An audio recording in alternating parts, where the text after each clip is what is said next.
बस हम लोग आपस में एक दूसरे से मिलने जुलने आए थे, एक दूसरे की बात को जानने आए थे, अपनी बात को रखने आए थे।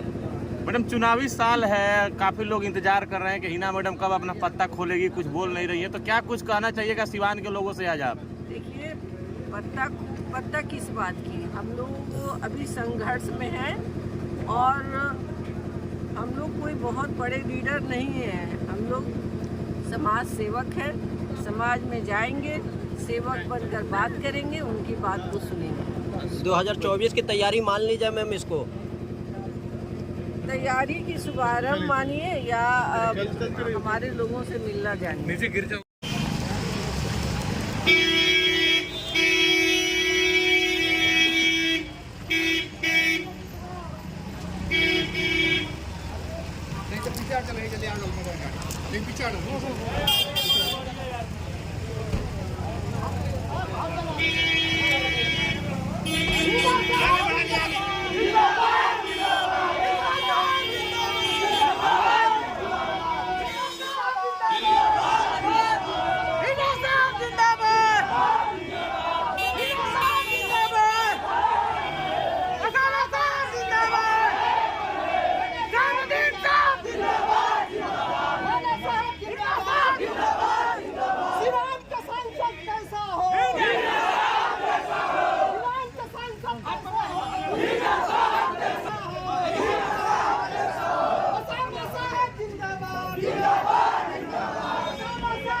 चलो भाई, चलते रहो।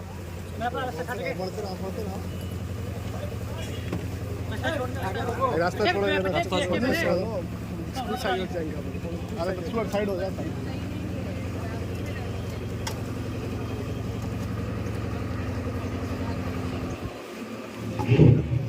हिना शाह जिंदाबाद, हिना शाह जिंदाबाद, ओसामा शाह। आदरणीय पमलौली पंचायत की सम्मानित मुखिया बहन अनिता जी मंच पर मंचासीन है और लोकप्रिय नेत्री का वही स्वागत करेंगे। एक बार जोरदार ताली से स्वागत करने का कार्य करेगा और वार्ड साहब से निवेदन करेंगे, आप ऊपर आ जाए। निवेदन करेंगे बहन अनिता जी से कि जिला परिषद के सम्मानित पूर्व अध्यक्ष आदरणीय लीलावती गिरी जी का अंग वस्त्र और बुके देकर के सम्मान करेंगे। एक बार जोरदार ताली से आप सभी स्वागत करें। निवेदन करेंगे भाई इकबाल जी से कि मंच पर मंचासीन। आज हम लोग मैरवा हरि बाबा की धरती, डॉक्टर राजेंद्र प्रसाद की धरती पे आज हम लोग ये शुभारंभ कर रहे हैं कि हम लोग पंचायती चुनाव कैसे लड़ेंगे। हम लोग यहाँ पर जितने भी हमारे बड़े बुजुर्ग भाई, नौजवान मंच पे बैठे हुए सभी हमारे अपने परिवार के लोग हैं, सभी जिले के अपने लोग हैं, परिवार के लोग हैं। नाम आप लोग बखूबी जानते हैं। यही मेरे लिए काफी है कि आप सब हमारे परिवार के लोग हैं। हम लोग आज किस लिए इकट्ठे हुए हैं? मंच और माइक साझा करने के लिए नहीं। भाषण देने के लिए नहीं, हम लोग पंचायती चुनाव की तैयारी कैसे करें। पंचायती चुनाव इसलिए कह रहे हैं कि आप एक गांव, दूसरा गांव, तीसरा गांव, चौथा गांव, अगर आप सभी भाई बंधु नौजवान अपने अपने गांव, अपने अपने पंचायत में एक कमेटी बनाकर उसमें घूमकर लोगों की आवाज को लेकर हम तक पहुंचाएंगे बात, तो हम समझेंगे कि हम इस लायक अभी हैं कि नहीं हैं। हम लोग चुनाव में क्यों हारते हैं, इस पे मंथन करना जरूरी है ना। इस पे मंथन हम नहीं करेंगे, चौक अपने घर के आंगन में बैठेंगे नहीं सब लोगों के साथ, तो बात कैसे बनेगी, कैसे निकलेगी। आपकी जिम्मेदारी आप खुद बताएंगे कि हमारी जिम्मेदारी ये रहेगी और फला की जिम्मेदारी ये रहेगी, ताकि हम लोग जिला के पंचायती चुनाव में जीते। और कैसे वर्क करेंगे, कैसे अपने जिले को आगे बढ़ाएंगे, कैसे नौजवानों के सम्मान को आगे बढ़ाएंगे, हमारी महिलाओं, बच्चियों को, बुजुर्गों की सबको मान सम्मान को आगे लेकर चलना है।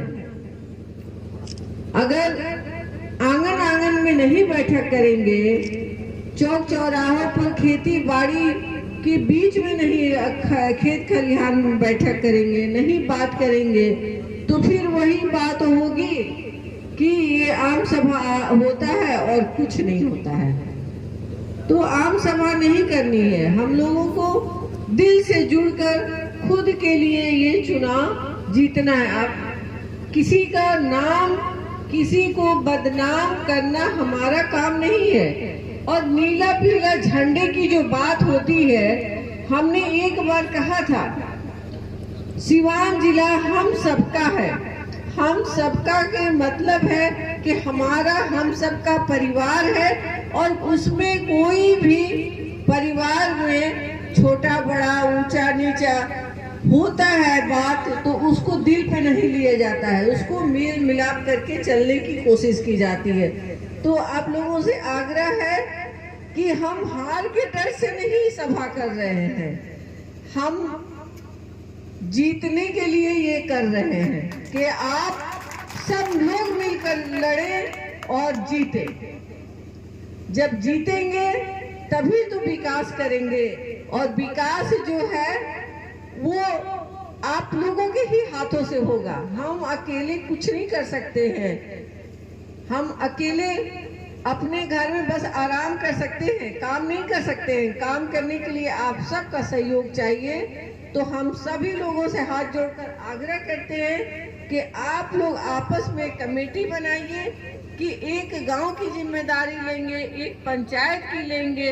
मेरे भैया बाबू सभी लोगों से आग्रह है कि आप लोग थोड़ा थोड़ा वक्त रोजाना निकालें और थोड़ा थोड़ा लोगों से मिलकर इस बात को रखें, फिर हम हमारे पास आए। तो ऐसा करने के लिए हम आप लोगों से दिल से फिर से हाथ जोड़ते हैं कि आप लोग दिल से इस काम में लग जाइए, ताकि तभी हम लोग कामयाब हो सकते हैं, नहीं तो नहीं।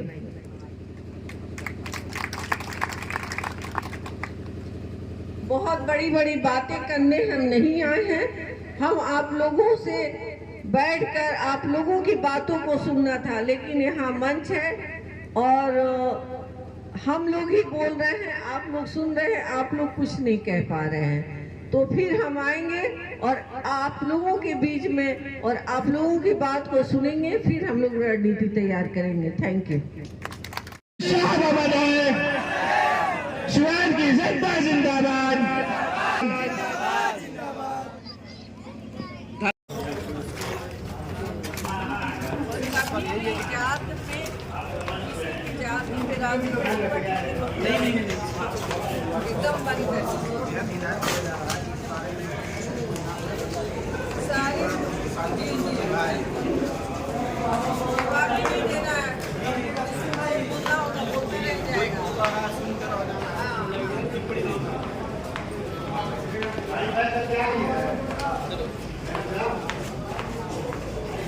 मेरी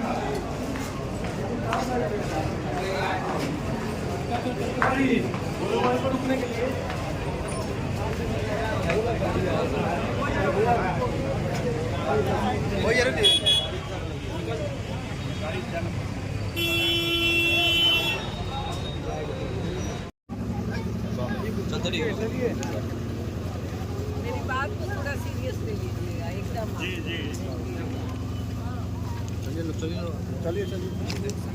चलिए बढ़िया बढ़िया मंटू भाई।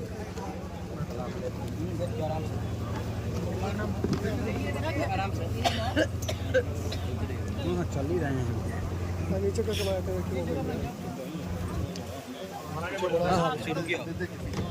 देखिए आराम से।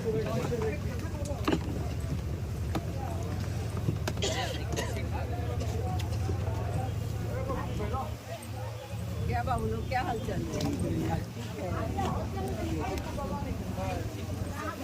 चलिए चलिए चलिए चलिए। वो आपको थोड़ी वालों जी वो काम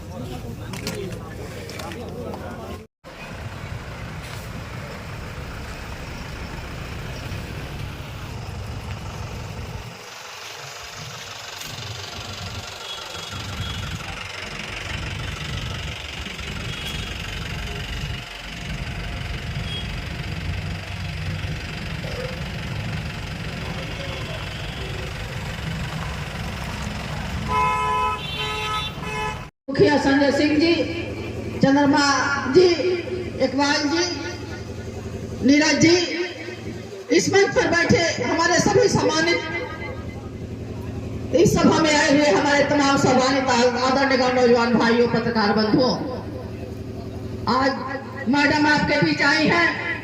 यह चुनावी सभा नहीं है, अपने लोगों से मिलने जुलने, आपकी बातों को सुनने और आपकी अपनी बातों को कहने आपके बीच आई हैं।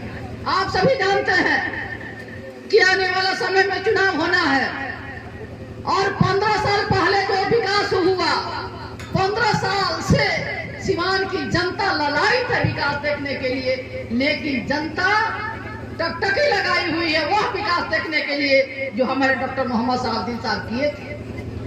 तो उस विकास को आगे बढ़ाने के लिए आप सबके ताकत के बदौलत, आप सबके हिम्मत के बदौलत हिना मैडम आपके बीच आई हुई है और मैं भी चाहती हूँ, मेरी भी हार्दिक इच्छा है कि जो हुआ विकास उस समय से शून्य पड़ा हुआ है 15 साल के बाद से, वह विकास को आगे हमारी मैडम हिना साहब बढ़ाए और मैडम को आप लोग ताकत दे, शक्ति दे, उत्साह करे, प्रोत्साहन करे और हिना मैडम आपके बीच आए। अब मैं अपना आपका मैडम को अब सुनना चाहते हैं, इसलिए बहुत बहुत आप लोगों को आभार प्रकट करते हुए, धन्यवाद देते हुए अपनी बातों को समाप्त करती हूँ। जय हिंद, जय भारत। हाँ, अभी आज 12 बजे का समय निर्धारित था देश रत्न डॉक्टर राजेंद्र प्रसाद की धरती जीरादेई में, और 2 बजे का समय निर्धारित था मैरवा बाबा हरिराम के नगरी में। तो आप सभी जैसे देख भी पा रहे हैं कि सभी कार्यकर्ता काफी उत्साहित है और आदरणीय हेना साहब के साथ, बाबू ओसामा के साथ पूरा सभी कार्यकर्ताओं का ताकत मजबूती के साथ लगा हुआ है। जीरादेई के इतिहास की बात करें तो डॉक्टर शहाबुद्दीन साहब भी वहीं से राजनीति का शुरुआत किए थे, निर्दलीय चुनाव लड़े थे, मैडम भी पहला का दौरा वहीं से शुरू की है। लोकतंत्र में जनता मालिक है, उसमें भी देश रत्न डॉक्टर राजेंद्र प्रसाद का नगरी है और वहाँ से भी साहब का जो राजनीतिक पारी की जो शुरुआत हुई थी, वो राजनीतिक पारी पूरे बिहार में एक ताकत के रूप में स्थापित हुआ। तो ये तो बहुत शुभ संकेत है कि आदरणीय नेत्री हेना साहब जीरादेई के ही धरती से शुरू की है, तो वह ताकत बनेगा और वह ताकत बिहार में स्थापित। अच्छा मुखिया जी, बहुत सारे लोग थे जो इस बात का कयास लगा रहे थे कि हिना मैडम अपना पत्ता कब खोलेगी, तो क्या माना जाए आज का जो 2 जगह कार्यक्रम हुआ उसका ये संकेत माना जाए कि हिना मैडम 2024 के लोकसभा का आगाज कर दिए? राजनीतिक जो स्थिरता रहता है, कब किधर परिस्थिति कौन सा बदल जाएगा कोई कुछ नहीं जानता है। चूंकि हेना साहब से बार बार हम लोगों ने भी सवाल किया, आप सभी मालिकों का सवाल है, ये सिवान और बिहार के मालिकों का सवाल है सोशल मीडिया से, आपके माध्यम से, कि हेना साहब पत्ता कब खोलेंगे, कब बताएंगे कि हम कौन सा चुनाव लोकसभा का लड़ेंगे, तो कैसे लड़ेंगे, इंडिपेंडेंट लड़ेंगे कि आरजेडी से लड़ेंगे कि जो है सो जेडीयू से लड़ेंगे, कौन सा दल से लड़ेंगे, कैसे लड़ेंगे, ये मालिकों का सवाल है। लेकिन हेना साहब जब भी इनका जवाब हम लोगों ने जानने का प्रयास किया, उनका ये कहना है कि लोकतंत्र में जनता मालिक है। तो सिवान के मालिकों का अगर ताकत, सिवान के मालिकों का मोहब्बत और प्यार अगर इंडिपेंडेंट ही हम लोगों के साथ बनेगा, तो हम यहाँ से लोकसभा जीत के जाएंगे। इंतजार करिए। बिहार के सभी सियासत के लोग हिना साहब के साथ संपर्क में हैं और सब लोग प्रयास कर रहे हैं। अपने लोगों से विमर्श के उपरांत 1 से 2 दिन 3 दिन का समय है। देखिएगा, निश्चित तौर पर दूध का दूध और पानी का पानी। दल को लेकर मैडम कुछ नहीं बोल रही है और आरजेडी के बारे में भी कुछ नहीं बोल रही है। वो उनकी शालीनता है और यही तो ताकत है। उन्होंने कभी दल पे बहुत ये विश्वास नहीं किया कि दल के लोग हमको टिकट देंगे तो हम कल सांसद बनेंगे। उनका जो विश्वास है, जिनके पास शक्ति है उनके चरण में उनका विश्वास जुड़ा हुआ है कि सिवान के मालिकों के चरण में ही विश्वास है, सिवान के मालिकों के चरण में ही ताकत है। तो उनके लोगों का अगर साथ उनके साथ खड़ा है तो सिवान का बेहतर भविष्य बनेगा, सिवान एक विकसित सिवान बनेगा। जो साथ में लोग हैं उनको कंफ्यूजन है, ऐसा ट्रेन है कहाँ जाना है पता नहीं चल रहा है। हाँ बिल्कुल, बहुत आपका जेन्युइन सवाल है कि लोग कंफ्यूज है कि होना क्या है करना क्या है। हम भी कह रहे हैं कि थोड़ा सा वक्त की जरूरत है। अब आचार संहिता लगेगा बात तो 2024 के बाद आप लोग डिसाइड करेंगे। नहीं, उसमें आचार संहिता की बात नहीं है। आचार संहिता से पहले चूंकि बातें चल रही है कि स्थिति क्या रहेगी, कहाँ जाएंगी, कैसे लड़ेंगी, उसका प्लेटफॉर्म कौन सा रहेगा। बार बार आप लोगों का यही सवाल है और लोग भी कंफ्यूज है कि क्या होगा, इंडिपेंडेंट या दल। तो एक आध दिन में देखिएगा नदीम बाबू, निश्चित सब कुछ क्लियर हो जाएगा। जो आएगा ऐसा नहीं है कि धीरे धीरे कुछ लेट होते होते कुछ ज्यादा ही लेट हो जाए, उससे कोई फर्क नहीं पड़ता। सिवान के मालिकों पे उनको विश्वास है, तो दल टिकट दे नहीं दे, टिकट का मामला रहे नहीं रहे, सिवान से उनको चुनाव लड़ना है। इंडिपेंडेंट भी लड़ सकती है, दल से भी लोगों के अंदर जो उत्सुकता होता है वो धीरे धीरे कम होने लगता है। राष्ट्रीय जनता दल के जहाँ टिकट की बात है या फिर और भी दल के टिकट की बात है, तो हम लोगों ने कहा है कि ये निर्णय हिना साहब के स्तर से होना है और सभी लोग उनके संपर्क में हैं। राजद देगी तो मैडम जो सर्वे आया उसमें इंडिया टीवी का सर्वे में दिखा रहा है कि महागठबंधन सिवान इस बार चुनाव जीत सकता है और हिना साहब का इनाम उसे महागठबंधन की। नहीं, वही चीज है कि वो लोग भी सर्वे करते हैं किसके आधार पे, मालिकों के आधार पे। और मालिकों का सर्वे अभी जो है सिवान के मालिकों का जो सर्वे है, सिवान के मालिक जो चाहते हैं वो ये चाहते हैं कि हिना साहब यहाँ से सांसद बने। अब सांसद बने तो प्लेटफॉर्म कौन सा रहेगा, दल कौन सा रहेगा या इंडिपेंडेंट रहेगा, ये मालिकों के ऊपर डिपेंड करता है। आने दीजिए, वक्त में आने वाले समय में निश्चित तौर पर दूध का दूध पानी का पानी होगा। सिवान के मालिकों का मोहब्बत अभी आदरणीय हिना साहब के साथ जुड़ा हुआ है और वही मोहब्बत उनको लोकसभा में। आज के कार्यक्रम को लेकर क्या अपील कीजिएगा जो भी साहब समर्थक हैं? सिवान के मालिकों से, नौजवान साथियों से, साहब के सभी साथियों से अपील करना चाहते हैं कि ये लड़ाई आपकी लड़ाई है। ये जो कार्यक्रम हो रहा है ये आप सभी के उत्साह और ताकत के बदौलत हो रहा है, तो ये आपकी लड़ाई है। उसको अपना लड़ाई समझ करके हम सभी 2024 में हिना साहब को लोकसभा भेजने का कार्य करेंगे। यही मेरा अपील, यही मेरा अनुरोध रहेगा। चलिए।